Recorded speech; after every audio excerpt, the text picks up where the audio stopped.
केंद्र सरकारकडून आणखी 3 देशात कांदा निर्यातीची परवानगी देण्यात आली आहे। बांगलादेशनंतर भूतान, बहरेन आणि मॉरिशसला कांद्याची निर्यात करता येणार आहे। मात्र केवळ NCELच्या माध्यमातूनच ही कांद्याची निर्यात करता येणार आहे। मात्र NCELकडे कांदा निर्यातीसाठी यंत्रणाच नाही आहे, त्यामुळे पहिली अधिसूचना काढून 1 आठवडा झाला तरीही कांदा निर्यात झालेली नाही। शेतकऱ्यांची फसवणूक टाळा अशी मागणी करत कोल्हापुरात संभाजी ब्रिगेडनं वजन काटे विभाग कार्यालयासमोर हलगी वाजवत आंदोलन केलं। साखर कारखान्यातील काटामारी रोखण्यासाठी सरकारनं वैधमापन शास्त्र विभागांना हायड्रोलिक व्हॅन दिली आहे। मात्र कारखानदारांच्या हितासाठी ती व्हॅन गेली 10 वर्ष लपवून ठेवल्याचा आरोप आंदोलकांनी केला।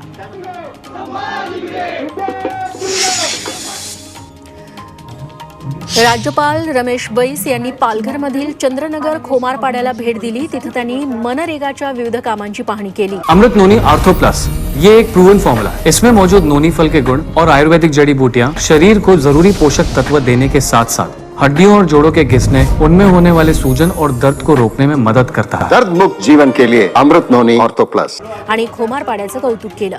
मनरेगाच्या माध्यमातून नागरिकांना गावातच रोजगार मिळाल्यानं आर्थिक घडी मजबूत झाल्याचं राज्यपाल म्हणाले। चंद्रपुरात छत्रपती संभाजी महाराजांवरील टपाल तिकिटाचं अनावरण सुधीर मुनगंटीवारांनी केलं। यावेळी छत्रपती शिवाजी महाराजांच्या दुर्मिळ पत्रांच्या पुस्तकाचंही अनावरण झालं।